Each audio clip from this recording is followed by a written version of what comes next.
जय हिंद प्यारे छात्रों, एक बार फिर से आप सभी का वेलकम आपके अपने ही पसंदीदा यूट्यूब चैनल पर। तो प्यारे छात्रों, कई छात्रों का कमेंट आ रहा था कि सर क्लास 7 यानी कक्षा 7वीं का विषय हिंदी का पेपर लेके आइए। तो प्यारे छात्रों, हम विषय हिंदी का कक्षा 7वीं का पेपर लेके आ चुके हैं, जो कि आपका 6 मार्च का पेपर होने वाला है प्यारे छात्रों। तो ए टू जेड ऐसे ही पेपर देखने को मिलेगा। एक रिक्वेस्ट है कि आप अभी तक हमारे चैनल को सब्सक्राइब नहीं किए हैं तो हमारे चैनल को सब्सक्राइब कर लीजिए, ताकि हर वीडियो का नोटिफिकेशन प्यारे छात्रों सबसे पहले आप तक पहुंच सके और आप सबसे पहले वीडियो देख पाएं, और अपने वार्षिक पेपर में पेपर के साथ संपूर्ण सॉल्यूशन भी आपको इस वीडियो के माध्यम से मैं प्रोवाइड कराता हूं, तो अपने वार्षिक पेपर में अच्छे से अच्छे मार्क्स ला पाएँ। तो प्यारे छात्रों, इसमें ऊपर लिखा भी है राज्य शिक्षा केंद्र मध्य प्रदेश भोपाल। वार्षिक परीक्षा सत्र 2024-25 विषय कौन सा है? तो हिंदी का प्रथम भाषा और क्लास यानी कक्षा 7वीं का। तो प्यारे छात्रों, इसमें जो आपका टाइम रहेगा 2.5 घंटे का रहेगा, और आपका जो पूर्णांक रहेगा 60 रहे।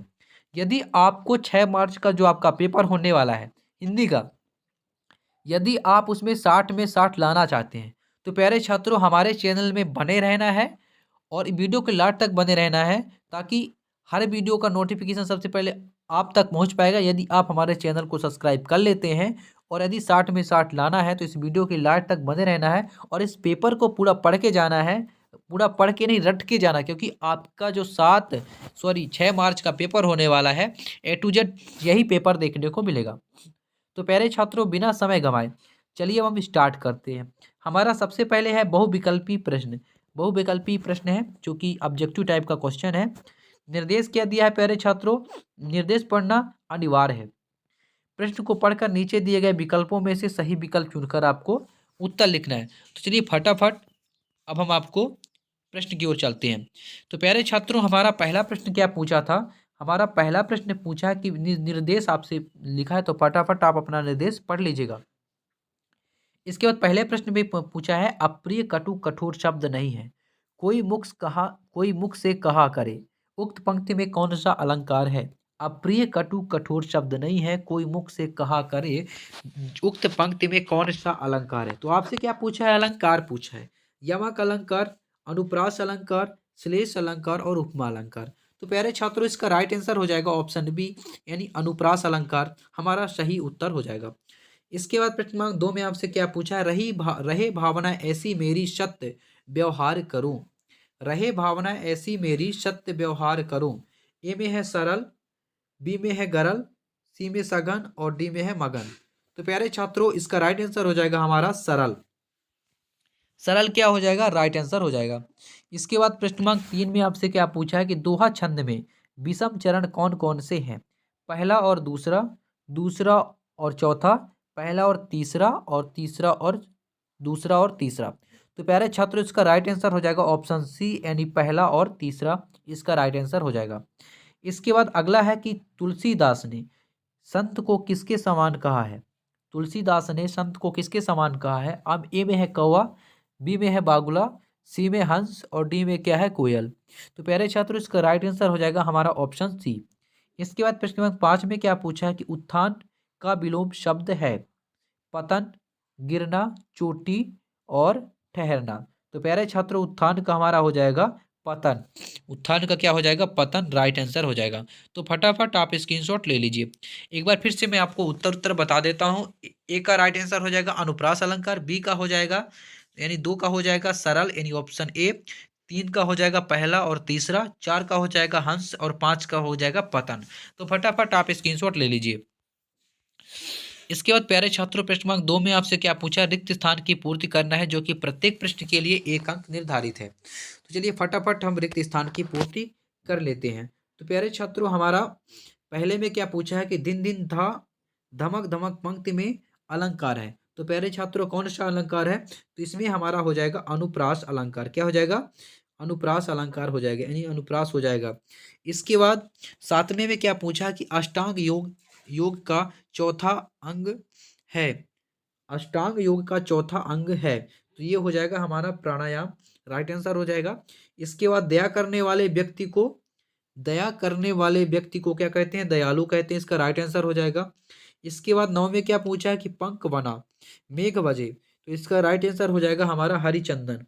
हरिचंदन इसका राइट आंसर हो जाएगा। इसके बाद 10 में क्या पूछा है प्यारे छात्रों कि भारत एक खोज द्वारा लिखी गई एक प्रसिद्ध पुस्तक है।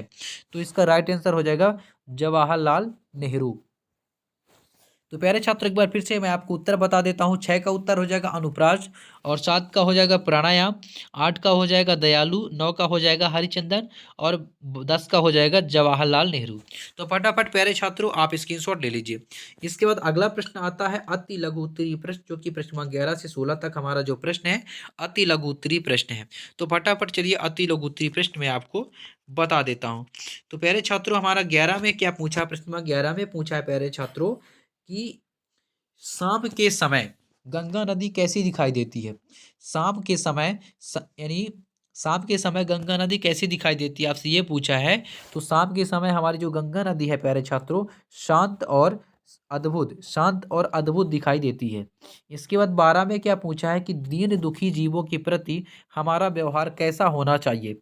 तो दीन दुखी जीवों के प्रति हमारा व्यवहार कैसा होना चाहिए, संवेदनशील। कैसा होना चाहिए, संवेदनशील होना चाहिए। इसके बाद 13 में क्या पूछा है कि दादी की घड़ी कहानी के अनुसार असली अलार्म कहाँ होता है। तो असली अलार्म कहाँ होता है प्यारे छात्रों, हमारे मन में होता है। कहाँ होता है, हमारे मन में होता है। इसके बाद 14 में क्या पूछा है कि गणगौर मध्य प्रदेश को किस क्षेत्र का लोक नृत्य है। तो इसका राइट आंसर हो जाएगा निमाड़ और अंचल। क्या हो जाएगा, निमाड़ और अंचल इसका राइट आंसर हो जाएगा। इसके बाद 15 में क्या पूछा है कि योग को अति सूक्ष्म साधन कौन कौन से हैं। तो इसका राइट आंसर हो जाएगा व्यायाम और प्राणायाम। इसका राइट आंसर हो जाएगा। इसके बाद 16 में क्या पूछा है कि निम्नलिखित शब्दों के तत्सम रूपों लिखो। जल पुष्प पर्वत। तो जल का हो जाएगा पानी, पुष्प का हो जाएगा फूल, और पर्वत का हो जाएगा पर्वत। तो प्यारे छात्रों ये रहा आपके उत्तर। तो फटाफट मैं आपसे फिर आपको उत्तर बता देता हूँ। 11 का हो जाएगा शांत और अद्भुत, 12 का संवेदनशील हो जाएगा, 13 का हमारे मन में होता है, 14 का हो जाएगा निमाड़ और अंचल, और 15 का हो जाएगा व्यायाम और प्राणायाम, 16 का जल का क्या हो जाएगा पानी, पुष्प का फूल, और पर्वत का पर्वत ही होगा। इसके बाद प्यारे छात्रों आता है लघु उत्तरीय प्रश्न, जो कि प्रश्न क्रमांक 17 से 22 तक जितने प्रश्न हमारे लघु उत्तरीय प्रश्न हैं, जो कि प्रत्येक प्रश्न के लिए प्यारे छात्रों 3 अंक निर्धारित है। तो प्रश्न क्रमांक 17 में आपसे क्या पूछा है, नेहरू जी ने अपनी भस्म को गंगा में डालने की इच्छा क्यों व्यक्त की है। इसके बाद 18 में पूछा कि मेघ बजे कविता में कवि ने किन किन बातों का उल्लेख किया है। चलिए फटाफट हम आपको इनका उत्तर भी बता देते हैं। तो प्यारे छात्रों ये रहा हमारा प्रश्न क्रमांक 17 का उत्तर, यानी पंडित जवाहरलाल नेहरू ने अपनी वसीयत में अपनी अस्थियों की एक मुट्ठी राख को गंगा में बहाने की इच्छा जताई है। ऐसा इसलिए था क्योंकि वो गंगा को भारत की प्राचीन सभ्यता का प्रतीक मानते थे, और उनका मानना था कि गंगा के बिना भारत की स्मृति अधूरी है। तो ये रहा प्रश्न क्रमांक 17 का उत्तर।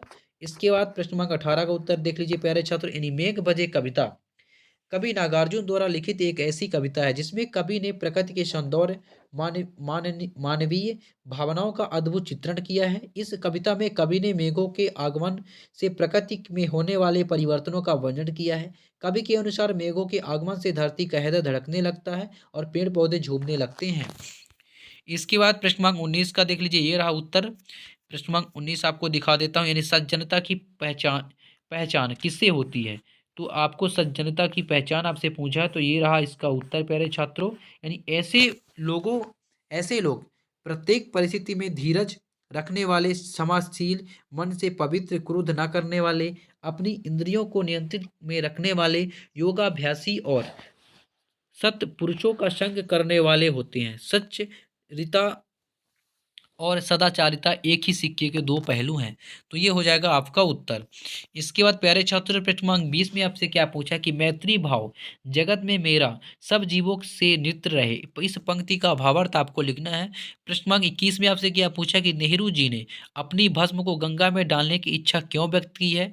इसके बाद 22 में पूछा कि पढ़ते समय दीपों को कौन कौन परेशान करता था और कैसे। तो प्यारे छात्रों फटाफट हम आपको इसका उत्तर बता देते हैं।